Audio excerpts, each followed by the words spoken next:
Tu savais que le petit déjeuner gratuit dans les écoles américaines est une mesure qui existe aujourd'hui grâce au Black Panther? En 1969 à Auckland, le Black Panther Party a lancé un programme Free Breakfast for Children, ce qui veut dire petit déjeuner gratuit pour les enfants. À cette époque, de nombreux enfants noirs allaient à l'école sans manger et le parti a décidé de prendre le problème en main. Tous les matins, des membres se levaient à l'aube pour aller distribuer de la nourriture aux enfants, que ce soit dans les églises, dans les écoles ou dans des centres communautaires. Le programme s'est rapidement étendu. En quelques mois, il était présent dans plus de 45 villes américaines. Des centaines puis des milliers d'enfants bénéficiaient chaque jour d'un petit déjeuner complet, lait, céréales, des œufs, des fruits, etc. Les Black Panthers ne faisaient pas que distribuer de la nourriture.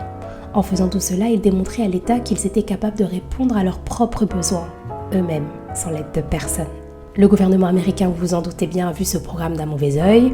Le FBI le considérait même comme dangereux, non pas pour la nourriture, mais pour son impact social et politique. Donner à manger aux enfants renforçait la popularité des Black Panthers. Alors sous pression, l'État a décidé de mettre en place ses propres programmes de repas scolaires gratuits pour éviter tout simplement que le mouvement des Black Panthers, déjà en marche, ne prenne plus d'ampleur. En résumé, le petit déjeuner gratuit à l'école n'est pas une idée du gouvernement américain.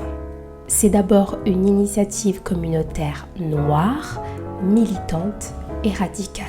Donc ce qu'on considère aujourd'hui comme un droit social de base a été initié par des gens que l'État voulait faire disparaître.